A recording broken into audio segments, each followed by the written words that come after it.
Pernikahan Nadia dan Arman dulu tampak seperti mimpi yang jadi kenyataan. Semua orang di keluarga Nadia merasa beruntung ketika Arman melamarnya. Arman bekerja di perusahaan swasta besar. Penampilannya rapi, tutur katanya sopan, dan ia terlihat begitu menjanjikan sebagai menantu idaman. Nadia yang baru saja lulus kuliah saat itu tidak banyak menuntut. Ia hanya berpikir sederhana, kalau menikah dengan Arman, mungkin hidupnya akan tenang. Dengan keyakinan itu, ia menerima pinangan Arman. Hari pernikahan mereka berlangsung sederhana. Hanya ada doa dari keluarga dan tetangga, tanpa pesta besar atau kemewahan. Nadia masih ingat bagaimana wajah Arman kala itu penuh senyum dan perhatian. Ia begitu percaya bahwa Arman akan menjadi pendamping hidupnya, bahwa pernikahan ini akan membawanya pada kebahagiaan. Namun, apa yang terjadi setelahnya berbeda jauh dari yang ia bayangkan. Tahun-tahun pertama pernikahan tidak selalu indah. Pada awalnya, Arman masih menunjukkan sikap hangat, meski sibuk dengan pekerjaannya. Nadia belajar menyesuaikan diri sebagai istri muda. Bangun lebih pagi untuk menyiapkan sarapan, mencuci baju, membersihkan rumah, dan menunggu suaminya pulang. Kadang Arman pulang larut malam dengan alasan lembur.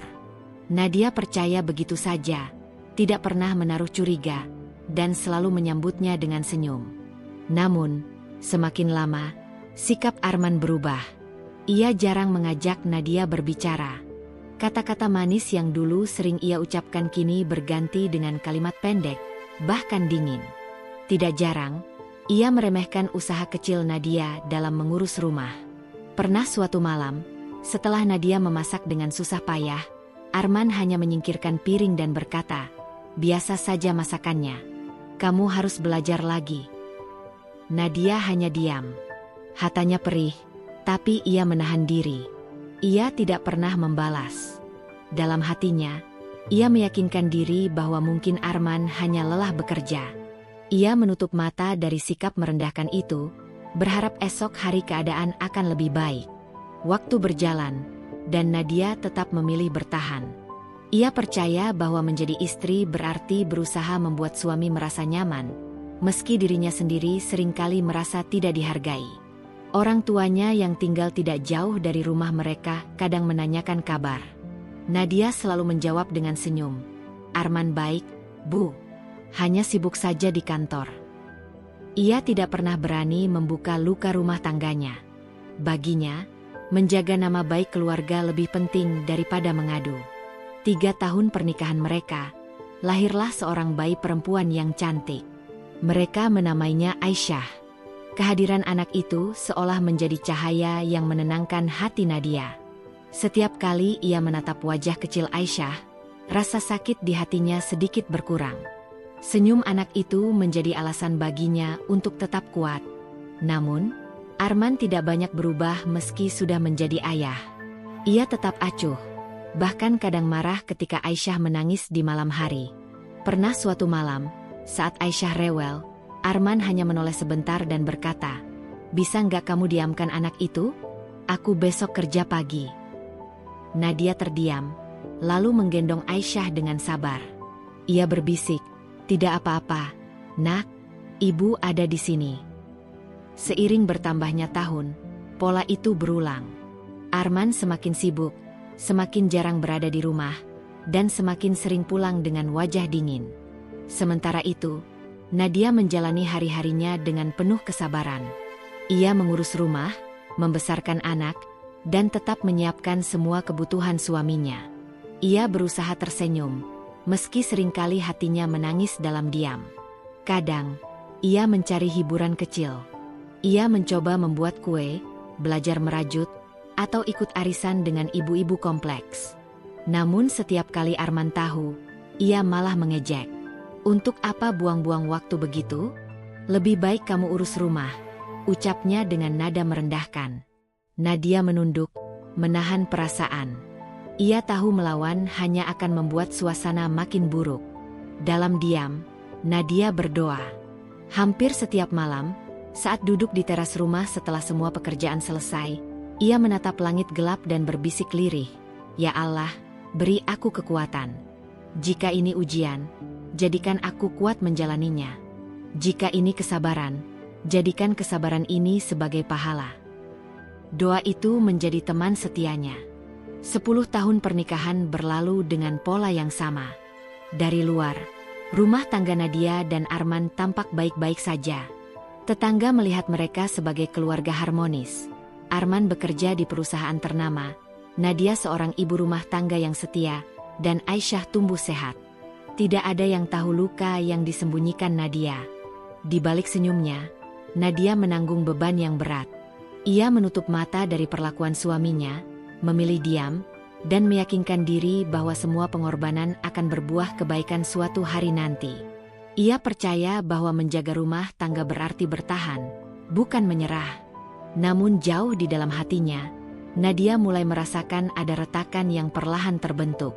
Arman semakin jarang di rumah, semakin sering pulang larut dengan alasan pekerjaan.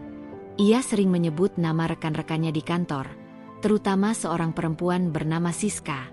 Setiap kali nama itu muncul, ada rasa asing yang menyelinap di hati Nadia. Tapi ia kembali menolak curiga. Baginya, selama Arman masih pulang, berarti masih ada alasan untuk bertahan. 10 tahun kesabaran itu menjadi kisah panjang yang hanya Nadia sendiri yang tahu.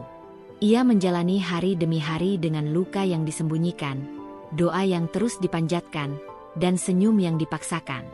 Ia tidak tahu bahwa perjalanan hidupnya baru saja akan berubah. Kesabaran yang ia pelihara selama bertahun-tahun ternyata hanyalah awal dari sebuah kisah panjang. Kisah yang akan menguji keteguhan hatinya lebih dalam lagi, sekaligus membawa kejutan yang tak pernah ia bayangkan. Seiring waktu, perubahan sikap Arman makin sulit ditutupi. Jika dulu ia masih berusaha menyembunyikan kebiasaannya pulang larut, kini ia melakukannya tanpa penjelasan yang berarti.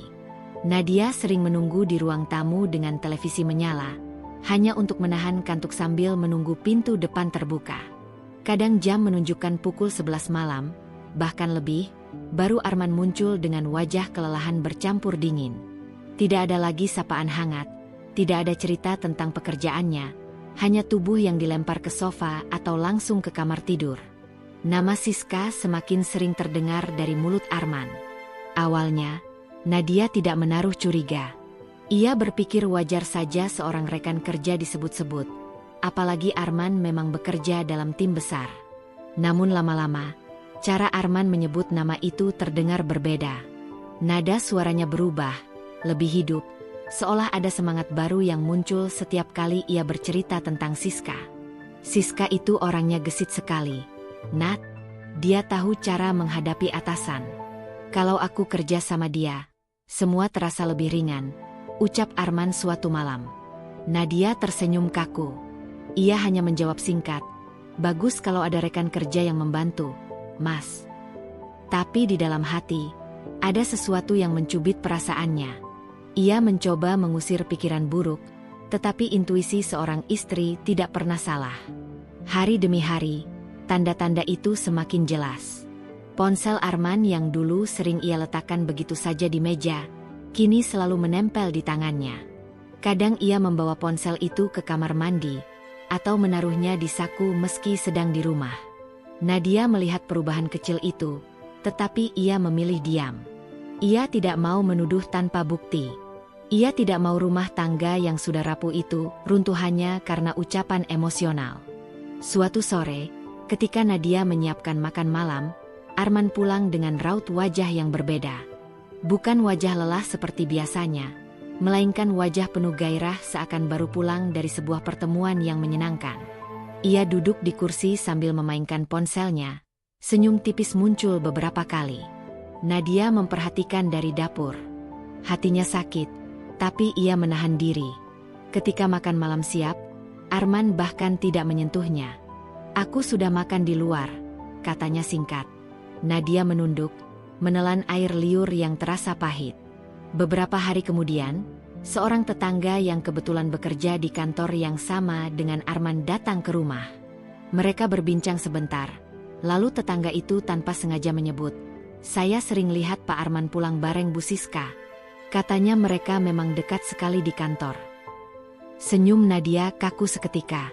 Ia berusaha menutupi kegelisahannya dengan menjawab, "Oh ya?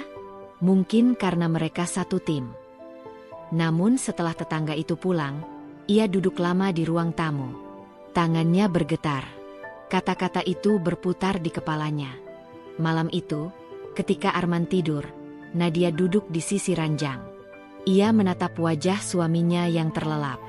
Dalam hati, ia bertanya, "Apakah aku sudah tidak cukup?" Rasa sakit itu menumpuk, tapi air matanya tidak jatuh.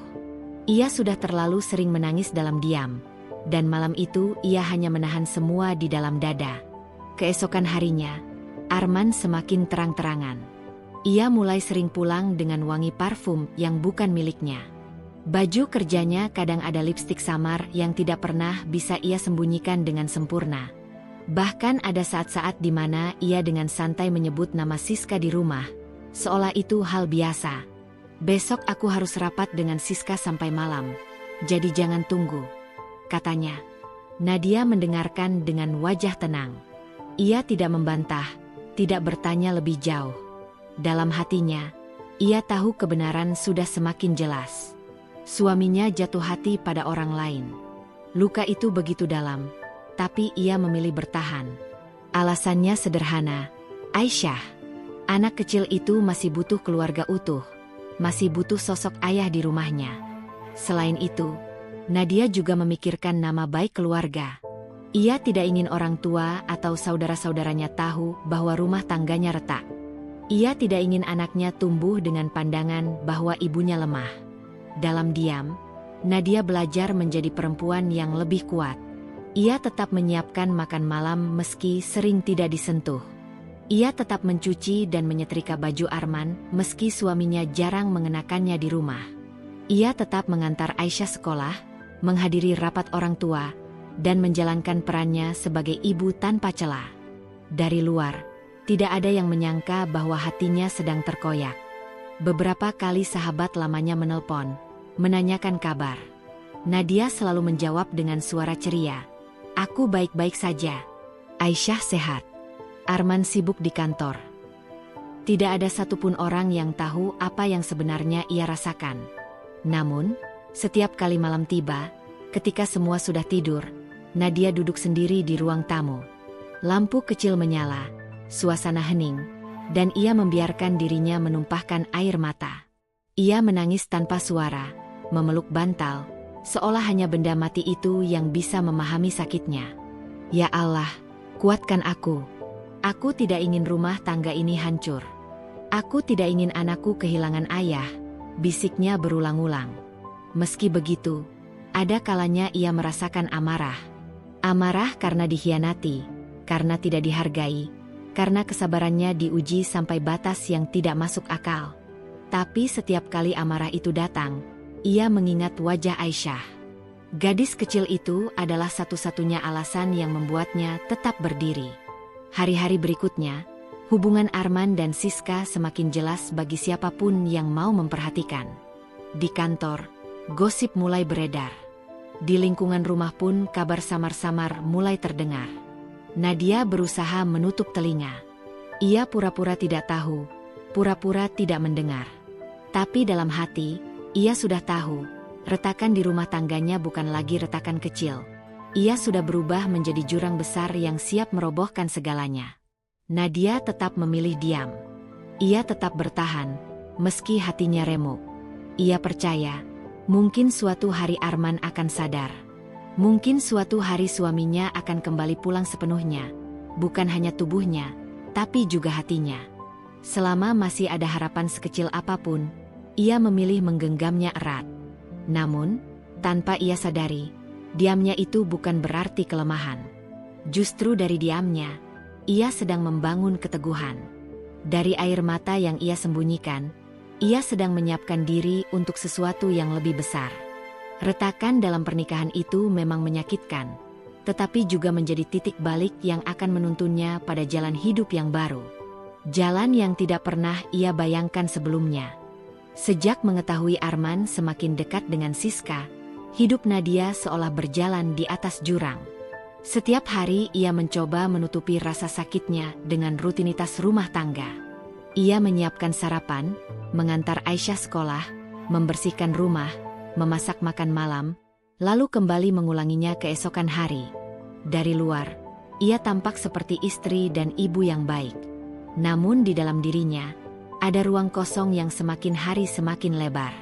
Suatu sore, ketika Nadia sedang duduk di dapur, ia teringat keterampilan kecil yang dulu sering ia lakukan di masa kuliah, membuat kue. Dahulu ia sering menjual kue sederhana untuk menambah uang saku. Kenangan itu muncul begitu saja, seperti kilasan kecil dari masa lalu. Ia menatap dapur yang sederhana, lalu berkata pada dirinya sendiri, "Kenapa tidak aku coba lagi?" Besoknya, Nadia membeli beberapa bahan di pasar.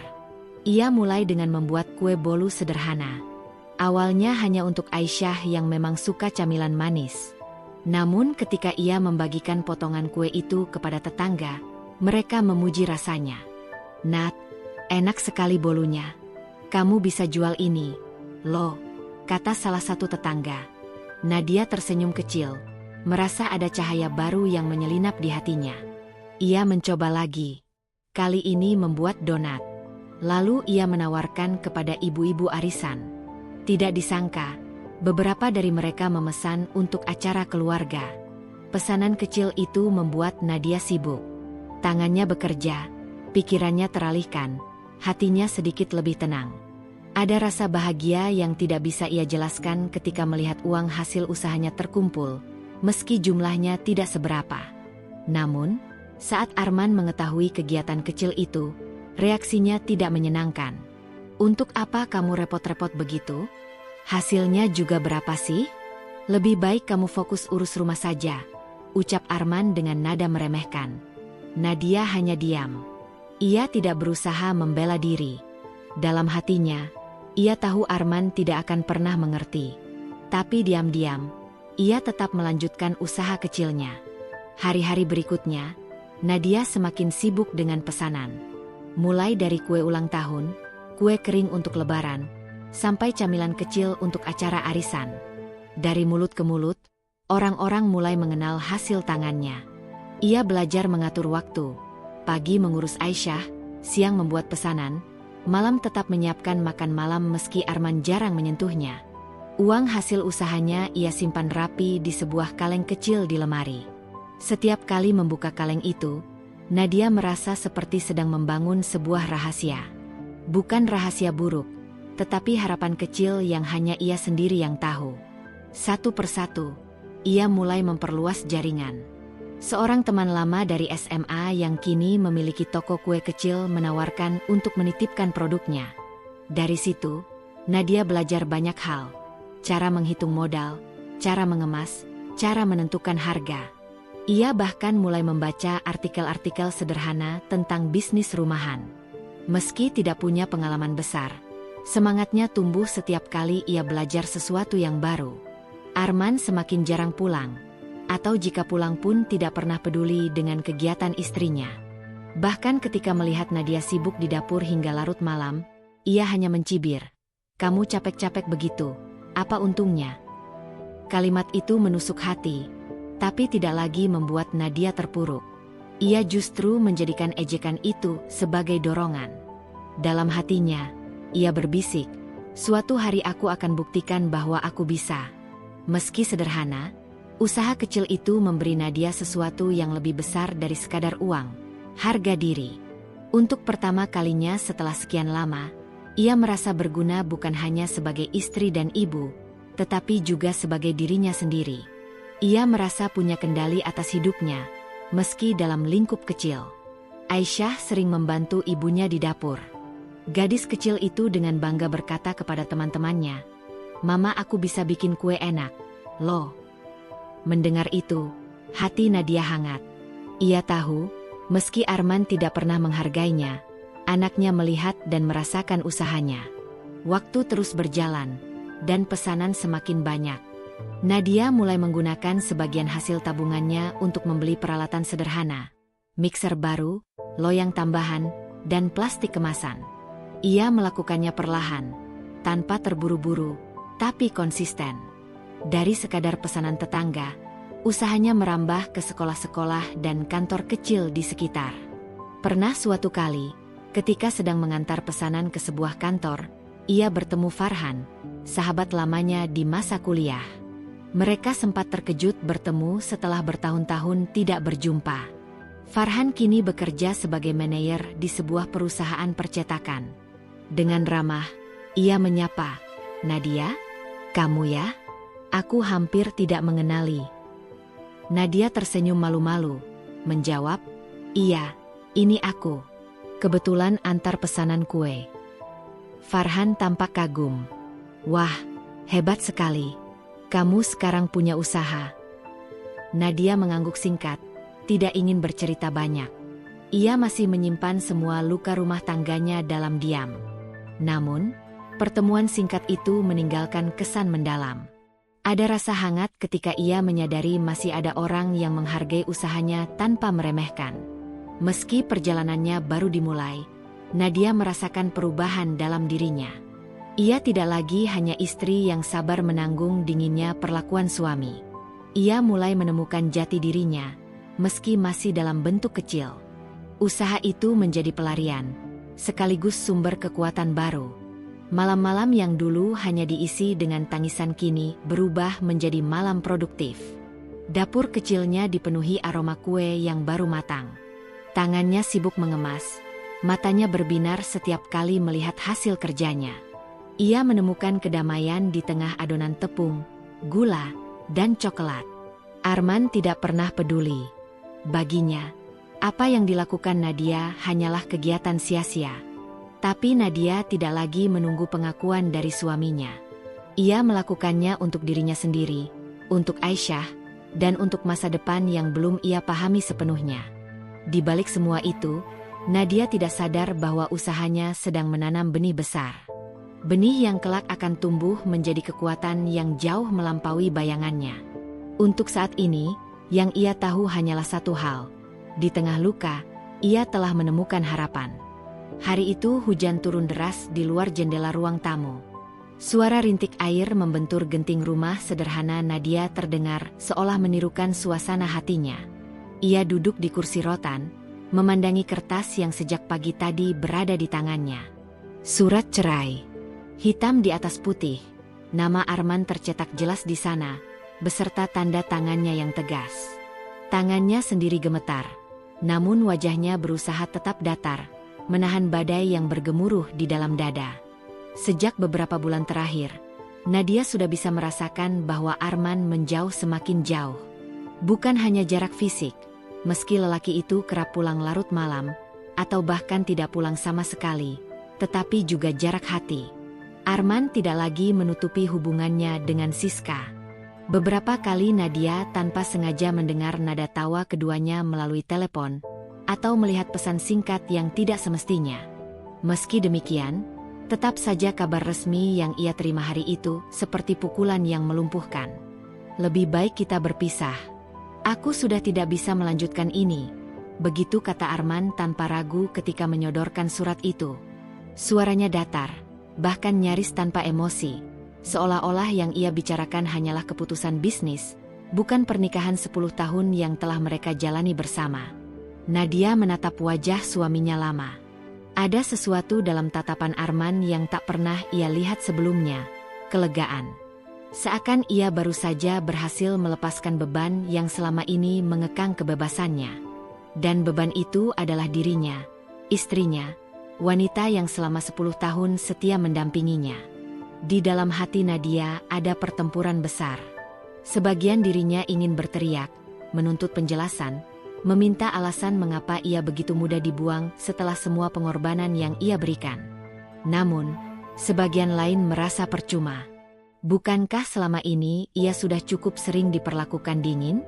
Bukankah sudah cukup lama ia menahan perih sambil berpura-pura kuat? Baik, kalau itu keputusanmu. Hanya itu yang keluar dari bibirnya. Suaranya terdengar pelan, namun cukup jelas untuk membuat Arman terdiam sesaat. Mungkin lelaki itu tidak menyangka Nadia akan menerima begitu cepat. Namun, apa lagi yang bisa ia lakukan? Memohon? Tidak. Menangis di depan Arman? Tidak akan. Nadia memilih menelan rasa sakitnya dalam diam. Ketika akhirnya proses perceraian itu resmi disahkan, dunia Nadia benar-benar runtuh. Ia merasa seperti seorang pelaut yang tiba-tiba kehilangan arah kompas di tengah laut lepas. Ada anaknya, satu-satunya cahaya yang tersisa, yang membuatnya bertahan untuk tidak tenggelam. Setiap kali ia melihat mata kecil yang polos itu, ia sadar bahwa ia tidak bisa menyerah. Meski suaminya telah pergi, hidupnya tidak boleh berakhir di sini. Hari-hari pertama setelah perceraian adalah masa yang paling berat. Tetangga mulai berbisik-bisik, sebagian merasa kasihan, sebagian lain berspekulasi macam-macam. Nadia berjalan dengan kepala tertunduk setiap kali keluar rumah, bukan karena malu, melainkan karena ia ingin menghindari tatapan iba yang baginya terasa seperti belati. Di tengah keterpurukan itu, Nadia menemukan satu hal yang menjadi penyelamat. Pekerjaannya yang dulu ia jalani diam-diam. Usaha kecilnya menjual kue kering, kerajinan tangan, dan kebutuhan rumah tangga sederhana ternyata memberinya alasan untuk bangun setiap pagi. Meski penghasilannya tidak seberapa, kegiatan itu membuatnya merasa berguna, merasa berharga. Dan yang lebih penting, kegiatan itu memberinya harapan. Arman, pada sisi lain, dengan cepat melangkah ke pelaminan bersama Siska. Pernikahan mereka bahkan diberitakan di media internal kantor, seolah sebuah kisah cinta yang patut dirayakan. Nadia tidak hadir, tentu saja. Ia mendengar kabarnya dari orang lain. Hatinya perih, tapi ia mencoba mengingat kata-kata ibunya dulu. Kalau orang memilih meninggalkanmu, biarkanlah. Jangan kejar mereka. Yang tulus akan tetap tinggal, yang palsu akan pergi. Malam-malam Nadia sering dilalui dengan air mata, meski ia berusaha menyembunyikannya dari anaknya. Di balik pintu kamar, ia menangis, menyesali, bertanya-tanya pada Tuhan mengapa nasibnya harus demikian. Namun setiap kali fajar tiba, ia bangkit lagi, menyiapkan sarapan, lalu meneruskan pekerjaannya. Kesabaran yang selama ini ia tanam mulai tumbuh menjadi kekuatan baru, meski masih rapuh. Seiring waktu, Nadia mulai belajar bahwa pengkhianatan yang ia terima tidak harus menjadi akhir dari segalanya. Justru itu bisa menjadi titik awal untuk sesuatu yang baru. Ia mungkin kehilangan seorang suami, tetapi ia masih memiliki dirinya sendiri, anaknya, dan mimpi yang dulu ia simpan rapat-rapat. Arman mungkin merasa menang dengan keputusannya. Mungkin ia merasa hidupnya kini lebih baik dengan Siska di sisinya. Tapi Nadia tahu, hidup bukan soal siapa yang meninggalkan, melainkan siapa yang bisa bertahan dan terus melangkah. Malam itu, ketika hujan kembali turun deras, Nadia menatap keluar jendela rumahnya. Ia tidak lagi memandangi surat cerai, melainkan buku catatan kecil di mana ia menulis ide-ide usahanya. Ada semangat baru yang muncul dari luka lama. Ia tahu jalannya masih panjang, penuh liku, tapi ia berjanji pada dirinya sendiri. Ia tidak akan runtuh hanya karena ditinggalkan. Ia mungkin sudah kehilangan Arman, tapi ia tidak akan kehilangan dirinya sendiri. Dan disitulah, tanpa sadar, babak baru kehidupannya benar-benar dimulai. Setelah hari-hari paling gelap berlalu, Nadia mulai menemukan kembali pijakannya. Ia sadar bahwa menangisi masa lalu tidak akan mengubah apapun. Justru air mata hanya akan menguras tenaga yang seharusnya ia gunakan untuk membangun hidup baru. Maka, perlahan-lahan, ia mulai menata rutinitas. Pagi hari selalu dimulai dengan menyiapkan sarapan untuk anak semata wayangnya. Setelah itu, ia beranjak ke dapur untuk membuat kue kering pesanan tetangga. Awalnya hanya 1-2 toples, tapi lama-lama semakin banyak. Tangan Nadia semakin cekatan, meski terkadang tubuhnya lelah. Ia belajar mengatur waktu antara mengurus rumah, anak, dan usahanya. Satu sore, ketika ia sedang mengemas kue, telepon rumah berdering. Suara yang sudah lama tidak ia dengar muncul di seberang sana. "Nadia? Ini aku, Farhan." Nadia sempat terdiam. Nama itu membawa kembali kenangan lama. Teman kuliah yang dulu sering menjadi tempat ia berdiskusi tentang banyak hal, sahabat yang selalu sabar mendengarkan ceritanya. Setelah menikah, hubungan mereka terputus begitu saja, bukan karena masalah, tetapi karena jarak dan kesibukan. Aku dengar kabar tentangmu dari temanku. Bagaimana kabarmu, Nat? Tanya Farhan dengan nada tulus. Pertanyaan sederhana itu membuat Nadia terenyuh. Sudah lama ia tidak ditanya dengan tulus begitu. Sebagian besar orang hanya sibuk bergosip tentang rumah tangganya yang hancur, tanpa benar-benar peduli. Ia menghela napas, lalu menjawab, "Aku baik-baik saja." Berusaha bertahan. Percakapan itu membuka kembali jendela lama dalam hidup Nadia. Farhan, yang kini bekerja sebagai konsultan bisnis, tanpa diminta mulai memberikan saran tentang usaha kecil Nadia. "Kalau kamu serius, Nat, jangan cuma bergantung pada tetangga. Kamu bisa coba jualan lewat media sosial. Sekarang zamannya sudah berbeda. Pasar bisa lebih luas kalau kamu mau coba." Nadia mendengarkan dengan saksama. Ia memang gaptek, tetapi semangatnya untuk berubah membuat ia mau belajar. Farhan bahkan datang berkunjung beberapa kali, membantu membuatkan akun media sosial, memotret produk, dan menuliskan deskripsi yang menarik. Dari situlah, pintu baru terbuka. Pesanan mulai datang dari luar lingkungan rumahnya. Ada yang memesan kue untuk acara ulang tahun, ada yang minta dalam jumlah besar untuk dijual kembali. Nadia terkejut sekaligus bangga. Ia tidak menyangka usahanya yang dulu dipandang sebelah mata kini mulai berkembang. Di tengah kesibukan itu, Arman sesekali masih muncul. Bukan dalam bentuk fisik, melainkan melalui cerita yang beredar. Ia mendengar kabar bahwa rumah tangga Arman dan Siska tidak seindah yang dibayangkan orang. Namun Nadia memilih untuk tidak peduli. Ia tidak ingin mengotori hatinya dengan membicarakan masa lalu yang sudah ia tinggalkan. Farhan menjadi sosok penting dalam fase baru kehidupan Nadia. Ia tidak pernah mendikte, hanya mendampingi. Setiap kali Nadia merasa lelah, Farhan mengingatkannya pada alasan utama, anaknya. "Kamu tidak hanya berjuang untuk dirimu sendiri, Nat, tapi juga untuk masa depan si kecil. Dan aku yakin kamu bisa." Kata-kata sederhana itu seringkali menjadi bahan bakar bagi Nadia.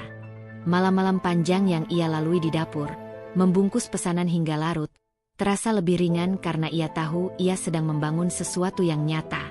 Beberapa bulan kemudian, hasil kerja keras itu mulai terlihat. Nadia bisa menyewa kios kecil di pasar modern dekat rumahnya. Ia menamai tokonya dengan sederhana, Kue Nadira, gabungan namanya dan nama anaknya. Awalnya ia ragu, apakah orang akan datang? Namun ternyata, pelanggan lama justru mendukung penuh. Mereka menyebarkan kabar, merekomendasikan toko Nadia pada teman-teman mereka. Hari pertama membuka toko, Nadia nyaris tidak percaya dengan antrean kecil di depan kiosnya. Ia menyapa satu persatu pembeli, mengucapkan terima kasih, dan menyelipkan senyum tulus meski tubuhnya letih. Dalam hati, ia berkata pada dirinya sendiri, "Inilah hasil dari semua luka yang aku hadapi." Luka itu kini berubah jadi kekuatan. Setiap malam, setelah anaknya tertidur, Nadia duduk di meja kerja kecil sambil menghitung hasil penjualan. Tangannya gemetar bukan karena lelah, melainkan karena haru. Dari seorang istri yang dulu diremehkan, kini ia mulai berdiri di atas kakinya sendiri. Dan semua itu lahir dari keberanian untuk tidak menyerah. Farhan sering mengingatkan, jangan terburu-buru merasa puas. Nikmati prosesnya, dan tetaplah rendah hati. Sukses itu bukan hanya tentang uang, tapi tentang bagaimana kamu bisa bertahan melewati badai. Nadia mengangguk. Ia tahu perjalanannya masih panjang, tapi kini ia tidak takut lagi. Luka yang dulu hampir menghancurkannya telah berubah menjadi batu loncatan. Ia tidak lagi sekadar bertahan hidup. Ia sedang membangun kehidupan baru, kehidupan yang sepenuhnya ia pilih sendiri. Di balik semua itu, ada satu hal yang membuat Nadia semakin kuat. Ia tidak sendirian. Ada anaknya yang selalu menjadi alasan untuk tersenyum. Ada Farhan yang diam-diam menjadi penopang dari balik layar. Dan ada dirinya sendiri, yang kini belajar percaya bahwa ia mampu. Hari-hari berlalu, dan toko kecil itu semakin ramai. Nama, Kue Nadira, mulai dikenal luas, bahkan sampai keluar kota. Nadia menerima undangan untuk ikut pameran UMKM, sesuatu yang dulu tidak pernah ia bayangkan. Dari seorang perempuan yang dulu dipandang sebelah mata, ia kini berdiri dengan kepala tegak, membawa kisah tentang kekuatan yang lahir dari luka. Dan setiap kali ia menatap ke cermin, Nadia melihat seseorang yang berbeda. Bukan lagi istri yang sabar tapi diperlakukan rendah. Bukan lagi perempuan yang hidup dalam bayang-bayang suami. Tapi seorang ibu, seorang pejuang, seorang pengusaha yang sedang menulis babak baru hidupnya dengan tinta keberanian. Kehidupan berjalan seperti roda. Dulu Arman berada di atas, penuh percaya diri dengan jabatan tinggi dan istri baru yang ia banggakan. Namun, roda itu perlahan berputar, membawa Arman ke jurang yang tidak pernah ia bayangkan. Perusahaan tempatnya bekerja mengalami krisis besar. Proyek-proyek yang ia kelola gagal, ditambah kebijakan internal yang membuat posisinya tergeser. Arman kehilangan jabatan, dan bersamaan dengan itu, kehilangan penghasilan yang selama ini membuatnya hidup mewah. Siska, yang dulu tampak begitu setia, mulai menunjukkan wajah aslinya. Ia tidak tahan hidup tanpa kenyamanan. Pertengkaran mereka semakin sering, hingga akhirnya rumah tangga itu pun runtuh. Arman mendapati dirinya sendirian, terjebak dalam lilitan hutang dan rasa malu. Banyak teman yang dulu mengelilinginya mendadak menjauh. Dunia yang dulu terasa begitu megah kini mengecil, menyesakkan. Ia sering duduk sendirian di kafe murah, memandang kosong keluar jendela, bertanya-tanya bagaimana semua ini bisa terjadi. Di sisi lain, hidup Nadia justru melesat naik. Toko kecilnya berkembang menjadi beberapa cabang. Produk kue Nadira menjadi favorit, bahkan mendapat liputan media lokal. Undangan untuk menjadi pembicara di acara kewirausahaan datang bertubi-tubi. Nadia tampil anggun, sederhana, namun penuh wibawa, persis kebalikan dari citra dirinya yang dulu selalu diremehkan. Orang-orang mulai membicarakan Nadia bukan lagi sebagai mantan istri Arman, melainkan sebagai pengusaha sukses yang inspiratif. Ia menjadi contoh bahwa dari luka yang dalam, seseorang bisa bangkit dan menciptakan cahaya baru. Arman mendengar semua itu. Setiap kabar kesuksesan Nadia seperti tamparan yang menyadarkannya betapa salah ia selama ini. Tapi nasi sudah menjadi bubur. Dunia mereka kini benar-benar terbalik. Nadia di atas, Arman terpuruk di bawah. Pertemuan itu terjadi tanpa direncanakan. Nadia sedang menghadiri sebuah acara pameran produk UMKM di pusat perbelanjaan besar ketika matanya menangkap sosok yang dulu begitu ia kenal. Arman, dengan pakaian lusuh dan wajah lelah, berdiri di antara kerumunan, tampak kikuk. Untuk sesaat, waktu seperti berhenti. Kenangan pahit kembali berkelebat, tapi Nadia hanya menarik napas panjang. Ia melangkah dengan anggun, menyapa tamu-tamu yang mengenalnya, seolah Arman hanyalah bayangan samar di masa lalu. Arman akhirnya menghampiri Nadia. Suaranya pelan, hampir bergetar. Ada rasa malu yang jelas terlihat di wajahnya. Dulu, ia yang selalu menundukkan kepala Nadia. Kini, ia yang menunduk di hadapannya. Nadia menatapnya. Tidak ada marah, tidak ada benci. Hanya senyum tenang yang terlukis di wajahnya. Senyum yang berkata lebih lantang daripada ribuan kata. Aku bisa tanpa kamu. Aku berdiri tegak, bahkan lebih tinggi dari sebelumnya. Tanpa perlu balas dendam kasar, tanpa kata-kata menyakitkan, Nadia membuktikan segalanya dengan keberhasilan. Itu adalah balas dendam paling elegan, keberhasilan yang tidak terbantahkan. Beberapa minggu setelah pertemuan di pameran itu, Arman datang ke toko kue Nadira. Dengan wajah penuh penyesalan, ia mencoba merendahkan diri. Nadia, maukah kamu memberi aku kesempatan lagi? Aku salah meninggalkanmu, ucapnya. Nadia menatapnya dengan tenang. Dulu, mungkin ia akan goyah. Tapi kini, hatinya sudah kuat. Ia menggeleng perlahan.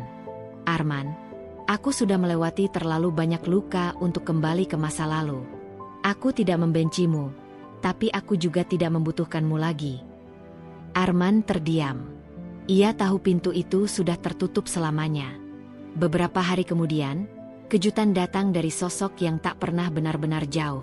Farhan.